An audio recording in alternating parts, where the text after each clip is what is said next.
How do organic reproduce, इस topic से हमें क्या समझ में आता है? बेसिकली रिप्रोडक्शन कैसे होता है इसको पढ़ने से पहले हम एक पॉइंट जान लेते हैं जिसका क्वेश्चन स्टार्ट होता है वाई से। वाई डू ऑर्गेनिक रिप्रोड्यूस, ये कैसे करते हो तो प्रोसेस हो गई। हाउ डू ऑर्गेनिक रिप्रोड्यूस का मतलब हो गया क्या, कैसे रिप्रोड्यूस करते हो तो प्रोसेस हो गई, उसमें काफी लंबा समय जा रहा है। तो उससे पहले हम ये जान लेते हैं कि वो प्रोसेस हो क्यों रही। वाई के आंसर आपको हमेशा पता होना चाहिए, दो ही आंसर आते हैं, वाई और हाउ, इन दोनों के आंसर पता है मतलब पूरा टॉपिक आपका कवर हो गया। वाई डू ऑर्गेनिक रिप्रोड्यूस, सबसे पहले आपको ये पता होना चाहिए हमारी जनरेशन से नेक्स्ट जनरेशन आए, हमारी जनरेशन से नेक्स्ट जनरेशन आए, उसके लिए रिप्रोडक्शन प्रोसेस जरूरी होती है। और ये रिप्रोडक्शन प्रोसेस लिविंग कैरेक्टरिस्टिक की क्या है, पहचान भी है। लिविंग कैरेक्टरिस्टिक्स की पहचान है, लिविंग ऑर्गेनिज्म की ये पहचान है, ये रिप्रोडक्शन होगा ही होगा। रिप्रोडक्शन प्लांट्स में भी होता है, एनिमल्स में भी होता है, ह्यूमंस में भी होता है, सभी में होता है, जितने भी लिविंग ऑर्गेनिज्म है सभी में होता है। सभी में रिप्रोडक्शन के मोड अलग अलग हो सकते हैं, रिप्रोडक्शन के मोड अलग अलग हो सकते हैं। अलग अलग कैसे होते हैं, हो सकता है किसी में एसेक्सुअल रिप्रोडक्शन होता हो, किसी में सेक्सुअल रिप्रोडक्शन होता हो। एसेक्सुअल और सेक्सुअल में डिफरेंस क्या है, सबसे पहले आपको क्या समझना है कि एसेक्सुअल और सेक्सुअल में डिफरेंस क्या है। एसेक्सुअल रिप्रोडक्शन और सेक्सुअल रिप्रोडक्शन, दो प्रकार के रिप्रोडक्शन होंगे, एक होगा एसेक्सुअल, दूसरा होगा सेक्सुअल। एसेक्सुअल में सिंगल पेरेंट होता है, क्या होते हैं, सिंगल पेरेंट, मतलब मेल पार्ट और फीमेल पार्ट एक ही में हो सकते हैं, या फिर अलग अलग भी अगर है, अलग अलग भी अलग है तो हम ये नहीं बोल सकते कि वो दो बॉडी है, दो बॉडी नहीं है। हो सकता है वो मीन्स ऑफ जर्मिनेशन से हो रहा हो या किसी दूसरे प्लांट के पार्ट से हो रहा हो, बट जो पेरेंट्स होंगे वो क्या कहलाएंगे, सिंगल कहलाएंगे, सिंगल पेरेंट। सिंगल पेरेंट का मोटिव मतलब क्या होता है, मेन मतलब क्या होता है, एसेक्सुअल रिप्रोडक्शन में पेरेंट्स की फीमेल पार्ट और मेल पार्ट एक ही में होता है, एक ही पेरेंट बोले, चाहे आप उसको फीमेल पार्ट बोलते हो चाहे आप उसको मेल पार्ट बोलते हो। दूसरा होता है सेक्सुअल रिप्रोडक्शन, इसमें सेपरेट पेरेंट्स होते हैं, क्या होते हैं, सेपरेट पेरेंट्स, मतलब फीमेल बॉडी अलग होगी और मेल बॉडी अलग होगी, दोनों बॉडी इसमें एग्जिस्ट करना कंपलसरी है, सेपरेट पेरेंट्स होंगे। अब एसेक्सुअल और सेक्सुअल रिप्रोडक्शन के भी टाइप्स हो सकते हैं, एसेक्सुअल और सेक्सुअल रिप्रोडक्शन के भी टाइप हो सकते हैं। तो हम लोग सबसे पहले स्टार्ट करेंगे क्या, एसेक्सुअल रिप्रोडक्शन। क्या स्टार्ट करेंगे, एसेक्सुअल रिप्रोडक्शन। इसको स्टार्ट करने से पहले एक पॉइंट आपको बताता हूं, एक क्वेश्चन रफ में लिख लो या बुक में ही पेंसिल से मार्क कर लो, क्या differentiate between asexual and sexual reproduction, ये आप लोग का होमवर्क भी होगा। Differentiate between asexual and sexual reproduction, sexual mode of reproduction, ये क्वेश्चंस पेपर में अक्सर मिल जाता है, 2 नंबर या 3 नंबर में question differentiate between asexual mode of reproduction and sexual mode of reproduction. में इन दोनों के बीच में डिफरेंशिएट करना है, कम से कम 5 पॉइंट, कम से कम कितना, 5 पॉइंट, ये आप लोग को याद रखना कि 5 पॉइंट कम से कम आने हैं। अगर आप देखिए 2 नंबर का आ रहा है 2 पॉइंट लिखो, 3 नंबर का आ रहा है तो 3 पॉइंट लिखो, अपनी अपनी क्या है अंडरस्टैंडिंग है। अब 3 नंबर का आ रहा है 2 नंबर का आ रहा है, अपने 5 6 पॉइंट लिख दिए तो फिर गड़बड़ बात। कितने नंबर, अब एसेक्सुअल रिप्रोडक्शन मोड में सबसे पहला टॉपिक हम लोग पढ़ने वाले क्या, फिजन। क्या पढ़ेंगे, फिजन। फिजन कहाँ होता है, सिंगल पेरेंट बॉडी में। सिंगल पेरेंट बॉडी में क्या प्रोसेस होगी, फिजन। ये क्या है, रिप्रोडक्शन का एक फॉर्म है, एक प्रोसेस है। कौन सी प्रोसेस है? एसेक्सुअल रिप्रोडक्शन की ही प्रोसेस है। फिजन में होता क्या है? एक सिंगल बॉडी पेरेंट्स की बॉडी क्या काम करती है? वो हम लोग जैसे एमोबा का ये बॉडी क्या होगी? दो, ये बॉडी सेपरेट होगी, खुद डिवाइड हो जाएगी। डिवाइड होने के बाद कैसी होगी? दो अलग अलग बॉडी में कन्वर्ट हो जाएगी। सिंगल बॉडी दो अलग अलग बॉडी में कन्वर्ट हो जाएगी। इसी प्रोसेस को हम लोग बोलते हैं फिजन। जब एक बॉडी से वो बॉडी बीच से टूट जाए, तो वो क्या बनाएगी? दो पार्ट में डिवाइड। बहुत ज्यादा पार्ट नहीं होते इसमें, दो ही पार्ट आएंगे। ये इसका एग्जांपल क्या आएगा? एमोबा आएगा। क्या आएगा? एमोबा। इरेगुलर शेप होता है। एमोबा का शेप सभी को पता है, इरेगुलर होता है, कोई डेफिनिट शेप नहीं होता है। अब ये जो रिप्रोडक्शन होगा इसका फिजन में क्या हो रहा है? Single body divide into two parts. Single body divides into two parts and this process is known as fission. Fission में क्या होगा? एक सिंगल बॉडी दो पार्ट्स में डिवाइड हो जाती है।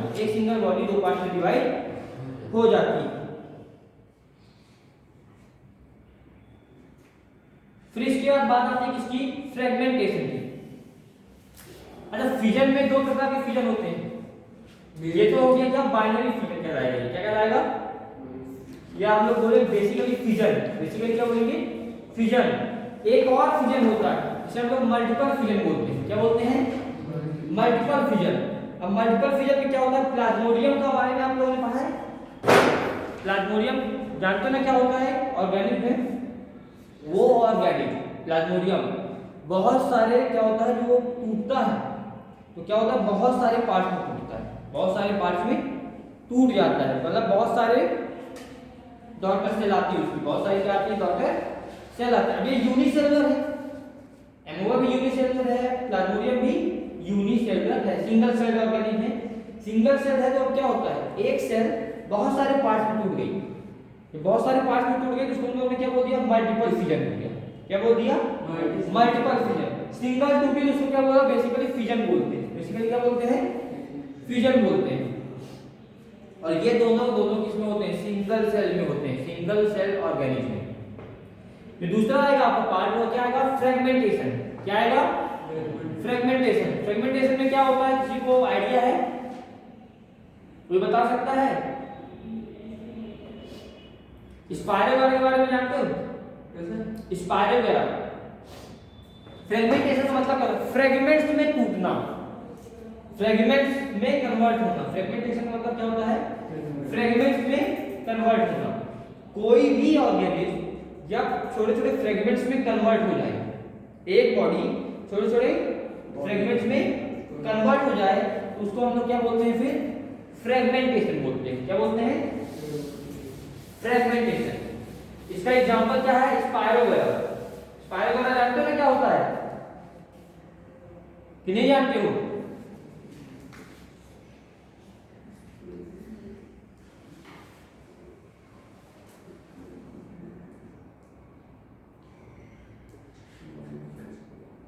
अब एक बात और याद रखना, ये सेल बाय सेल नहीं टूटते हैं, डिवाइड नहीं होते हैं।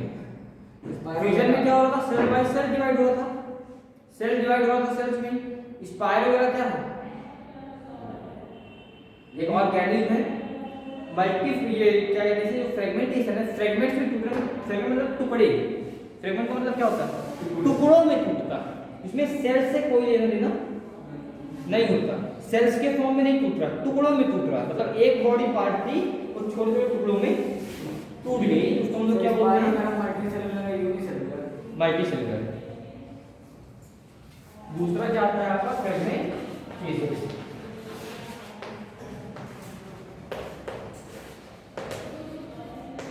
फ्रेगमेंटेशन में क्या हो रहा है?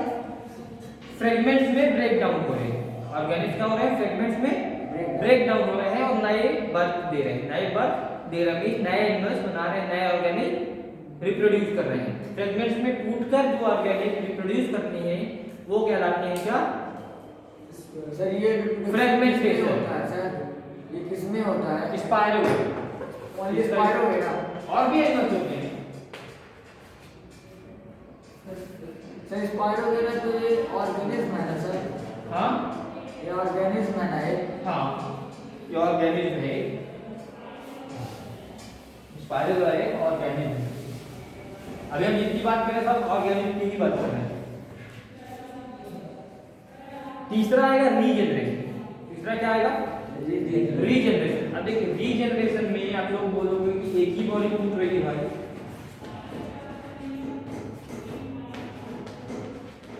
रीजन अभी हमने बात किया फ्रेगमेंटेशन की। फ्रेगमेंटेशन में क्या होता है? अगर फ्रेगमेंट में टूट रहे, वो जो अलग अलग फ्रेगमेंट में टूट रहे वो डेवलप्ड, क्या है? डेवलप, उनको अलग से डेवलप होने की जरूरत नहीं। बट रीजनरेशन में क्या हो रहा है? नाम पढ़ना, रीजनरेट हो रहे हैं। क्या हो रहे हैं? दोबारा से जनरेट हो रहे हैं। मतलब इसमें जो एनिमल्स होंगे वो क्या होंगे? टूटेंगे कई पार्ट्स में, कई पार्ट्स में जब टूट जाएंगे तो उनके जितने पार्ट्स में टूटेंगे वो सारे पार्ट्स नए ऑर्गेनिज्म बन जाएंगे, फिर से नए ऑर्गेनिज्म बन जाएंगे, ग्रो कर जाएंगे, फिर से क्या हो जाएंगे? ग्रो कर जाएंगे। अगर आप लोगों को एक एग्जांपल दूं ग्रो करने का, तो आप लोगों को याद होगा लिजर्ड की टेल कट जाती है फिर बढ़ जाती है, तो हम लोग ये नहीं बोलेंगे कि रीजनरेट हो रहा है, रीजनरेशन प्रोसेस है, पर रीजनरेट तो होती है। रीजनरेशन प्रोसेस तो नहीं बोलेंगे कि एक बॉडी पार्ट हो रहा है, पूरी नहीं हो रही है, बट रीजनरेशन तो हो रहा है, इसमें रीजनरेट तो हो रही है। रीजनरेशन में क्या होता है? एक कोई ऑर्गेनिज्म कई पार्ट में टूटता है, उसके सारे इंडिविजुअल पार्ट जैसे हम लोग के हेयर और नेल्स कट करने में फिर हाँ सेम वही होता है। तो सारे इंडिविजुअल कट करने के बाद वो नहीं बढ़ेंगे, जो काट दिया आपने वो नहीं बढ़ रहे हैं। यहाँ पे क्या हो रहा है? रीजनरेशन में सारे इंडिविजुअल जो टूट गए, अलग अलग सेपरेट टूटे, जो सेपरेट पार्ट्स हैं, जो पीसेस हैं उनके, वो क्या होंगे? अब नए ऑर्गेनिज्म बन जाएंगे, वो धीरे धीरे ग्रो करेंगे और क्या बन जाएंगे? नए ऑर्गेनिज्म बन जाएंगे। ये किसमें होता है? प्लेनेरिया में होता है। किसमें होता है? प्लेनेरिया में। प्लेनेरिया में ये चीज देखी जाती है कि वो कई पार्ट में टूटती है और उसके सारे पार्ट्स में क्या होते हैं? फिर से डेवलप हो जाते हैं, वो नए ऑर्गेनिज्म में कन्वर्ट हो जाते हैं। इसके बाद बात आएगी बडिंग। बडिंग में क्या होता है?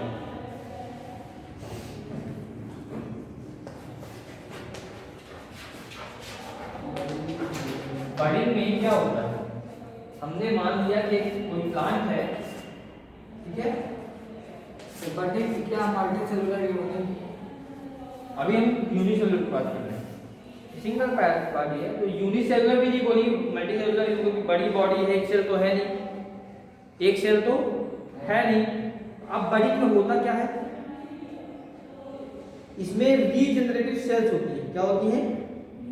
Regenerative cell. रीजनरेटिव सेल्स मतलब इसमें कुछ ऐसी सेल्स होंगी जो किसी की बॉडी से, ये मान लो कोई प्लांट या बड़ी हाइड्रा है, मान लेते हैं ये हाइड्रा है ना कोई, अब इसमें क्या होगा? धीरे धीरे इसमें एक पार्ट निकलेगा, रीजनरेट होगा, वो क्या होगा? धीरे धीरे बड़ा हो जाएगा, और फिर जब पूरा एक्चुअल साइज का हो जाएगा, पूरा एक्चुअल साइज का हो जाएगा, तो यहाँ से क्या होगा? सेपरेट। यहाँ से क्या हो जाएगा? सेपरेट, और अपना एक इंडिविजुअल बन जाएगा, खुद का एक इंडिविजुअल बन जाएगा। मतलब जब कोई बॉडी में क्या हो, कोई उसकी रीजनरेटिव सेल, कोई रीजनरेटिव सेल हो, बॉडी से अटैच होकर ही वो क्या बन जाए? एक न्यू इंडिविजुअल बन जाए, एक न्यू इंडिविजुअल बन जाए, और फिर उसके बाद वहां अपनी जो पैरेंट बॉडी है उससे क्या हो जाएगी? वो सेपरेट हो जाएगी। इस पूरी प्रोसेस को हम लोग क्या बोलेंगे? बडिंग बोलेंगे। बात समझ में? अब जो आपकी नेक्स्ट है वो सभी लोगों को पता है, वेजिटेटिव प्रोपोगेशन। वेजिटेटिव प्रोपोगेशन क्या होता है?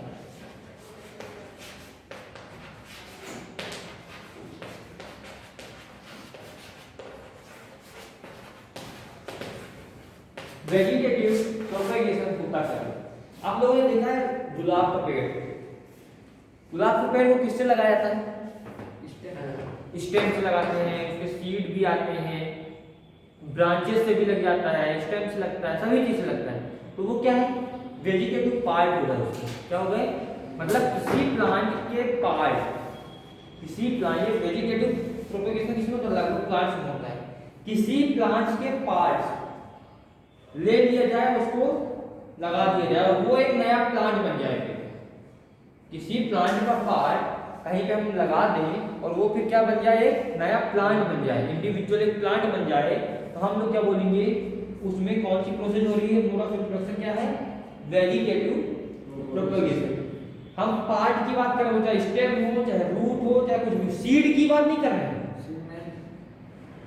प्लांट का पार्ट, वो ब्रांच हो सकती है, स्टेम हो सकते हैं, रूट हो सकते हैं, ठीक है। सीड नहीं होगा भाई, सीड अगर आता है फ्लावर हो सकते हैं, फ्लावर फ्रूट्स, फ्लावर फ्रूट्स तो फिर सीड ही आएगा। फ्लावर और फ्रूट से क्या आएगा, सीड आएगा। फ्लावर्स में क्या होता है, सेक्सुअल मोड ऑफ रिप्रोडक्शन। कैसे, एंथर होगा उसके पास, या फिलामेंट होगा, ओवरी होगी, वो क्या करेगा, उसके दोनों पार्ट्स आपस में रिप्रोड्यूस करेंगे, तब जाके नया फ्लावर बनता है। नया फ्लावर या नया फ्लावर या प्लांट बनेगा, ऐसा हम बोल सकते हैं, सीड बनाएगा। बट वेजिटेटिव प्रोपगेशन का मतलब है कि जब किसी प्लांट का कोई एक पार्ट मतलब स्टेम हो सकता है, रूट हो सकता है, ब्रांच हो सकती है, उन पार्ट को अगर हम लगाते हैं और वो क्या बन जाते हैं, फिर से एक नया प्लांट बन जाए, वो क्या बन जाए, फिर से एक नया प्लांट बन जाए, तो हम उससे बोलेंगे कि इसमें जो रिप्रोडक्शन का मोड है वो कौन सा है, वेजिटेटिव प्रोपगेशन। ये आपका कौन सा पार्ट था, एसेक्सुअल पार्ट। कौन सा था, एसेक्सुअल पार्ट था। इसके बाद कुछ स्पोर फॉर्मेशन भी होते हैं। स्पोर का मतलब जानते हो, स्पोर का मतलब जानते हो भाई, कुछ ऐसे भी एनिमल्स होते हैं, कुछ ऐसे भी स्पीशीज होती हैं जो क्या काम करती हैं, स्पोर्स के फॉर्म में कन्वर्ट होती हैं और बर्स्ट हो जाती हैं। स्पोर्स के फॉर्म में कन्वर्ट होती हैं और बर्स्ट हो जाती हैं। वो जो स्पोर्स है वो क्या, जहां जहां जाएंगी एक नया एनिमल और प्लांट तैयार करते हैं, नया स्पीशीज तैयार करते हैं। तो स्पोर्स के फॉर्म में भी, स्पोर फॉर्मेशन भी एसेक्सुअल मोड ऑफ रिप्रोडक्शन में आता है। आप लोगों ने एक चीज और नोटिस की होगी, आलू कैसे लगाते हैं, आलू को आलू से ही लगाते हैं, आलू को आलू से ही लगाते हैं। तो ये क्या, वेजिटेटिव प्रोपगेशन का एक एग्जांपल है। कोई आपने देखा है ऐसा प्लांट जो लीफ पे लीफ आ जाती है, लीव्स में लीव्स ही आ जाती है। ब्रायोफाइलम देखा है, पत्ती वाला पेड़। पालक देखा, पालक, पालक कैसे लगाते हैं, सीड से लगाते हैं। और ब्रायोफाइलम देखा है, ब्रायोफाइलम, ब्रायोफाइलम एक ऐसा पेड़ है जिसमें खुद जनरेशन, लीव्स में ही एक प्लांट बन जाता है, लीव्स में ही एक प्लांट बन जाता है। अब हम लोग बात करेंगे सेक्सुअल रिप्रोडक्शन की। सेक्सुअल रिप्रोडक्शन, सेक्सुअल रिप्रोडक्शन में होता क्या है, कोई अगर मुझे एक्सप्लेन कर सकता है, पर कैरेट सर अर्थ के अंदर ही क्या ग्रो होती है सर। हाँ, कैरेट हो गई, पोटैटो हो गई, ये अंदर ही क्या ग्रोथ करती है सर। अंदर ही क्यों ग्रोथ करती है, क्योंकि वो रूट्स होते हैं, वो रूट से बनते हैं। हम लोग रूट खाते हैं ना, कैरेट का, स्वीट पोटैटो का, पोटैटो, ये सब रूट्स ही कहलाते हैं। रूट से स्टेम, और ये जमीन में होंगी, रूट्स को तो क्या चाहिए, वाटर में सर ओनियन भी रूट से, ओनियन में भी पत्तियां बाहर निकलती हैं, गाजर, कैरेट और मूली की भी पत्तियां बाहर निकलती हैं। अदरक, आलू की भी निकलती है, आलू की भी निकलती है। तो ये हम लोग इन पार्ट्स के रूट खाते हैं, इस कारण से हमको जमीन के अंदर मिलते हैं। हम इन प्लांट को नहीं खाते, इन प्लांट के रूट्स को खाते हैं। जिनके स्टेम को खाएंगे वो स्टेम ऊपर है, जिसके लीव्स को खाएंगे वो ऊपर होगी, जिसके फ्रूट को खाएंगे वो ऊपर होगा। जैसे मूली वगैरह, तो मूली के पत्तों को भी खाते हैं, ऐसा नहीं कि मूली के पत्तों को हम लोग नहीं खाते हैं। अब हम लोग बात करते हैं सेक्सुअल मोड ऑफ रिप्रोडक्शन।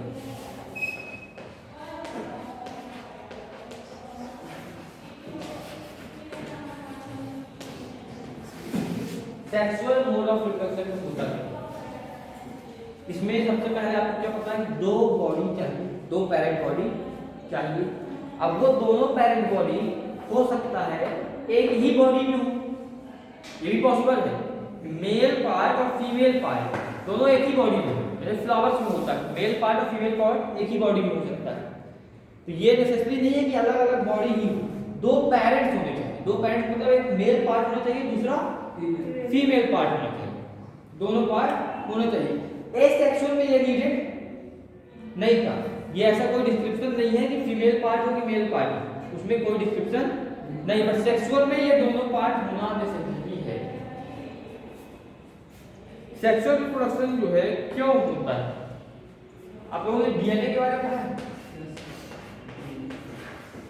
ये एक टेस्ट होता है, डीएनए डीऑक्सी राइबोन्यूक्लिक एसिड किसी भी ऑर्गेनिज्म की ये आइडेंटिटी कहलाती है। आइडेंटिटी अगर किसी को हमें पता करना है कि किसका बेटा है तो उसको डीएनए टेस्ट कराते हैं। सर डीएनए किसका टेस्ट कराएंगे क्या है? सर डीएनए पेरेंट्स का कराएंगे कि सर जिसका बेबी? दोनों का। फिर डीएनए क्या होगा? पेरेंट्स का और डॉटर सेल का, बेटे का या बेटी का, पेरेंट्स का और डॉटर सेल। यहाँ पे डॉटर सेल मतलब क्या? उसके बच्चों का। तो पेरेंट्स का और डॉटर सेल का सेम होगा। सेम का मतलब ऐसा नहीं पूरे 50 सेम होंगे, बट एक अप्रोक्सीमेशन होता है, वो पूरे सेम होते हैं, लक्षण पूरे सेम होते हैं, सिमिलर आएंगे। सिमिलर आएंगे तो पता चल जाएगा कि ये इसके बेटा बेटी है। इसी कारण से आप लोगों ने कई बार न्यूज़ में भी पढ़ा होगा, टेलीविजन देखा होगा, सभी में डीएनए टेस्ट के बारे में काफी बार सुना होगा। तो डीएनए टेस्ट क्या बता रहा है कि आइडेंटिटी है भाई, किसी पेरेंट्स और डॉटर सेल में क्या डिफरेंसेस आ रही है, क्या सिमिलरिटी आ रही है, वो डीएनए से पता चलता है। तो फ्लावर का भी हो सकता है डीएनए? फ्लावर का डीएनए कैसे हुआ? हो भी सकता है कि नहीं हो सकता, हमें नहीं पता। फ्लावर का डीएनए हो सकता है कि नहीं हो सकता है, हमें अभी तक नहीं पता चला। अगर ऐसी कोई डिस्कवरी हो जाएगी मे भी उसको आगे फ्यूचर में पढ़ेंगे। अभी तक कोई ऐसी डिस्कवरी तो हुई नहीं है, जब होगी तब देखेंगे। अभी तो हमारे सिलेबस को पढ़ना है बेसिकली।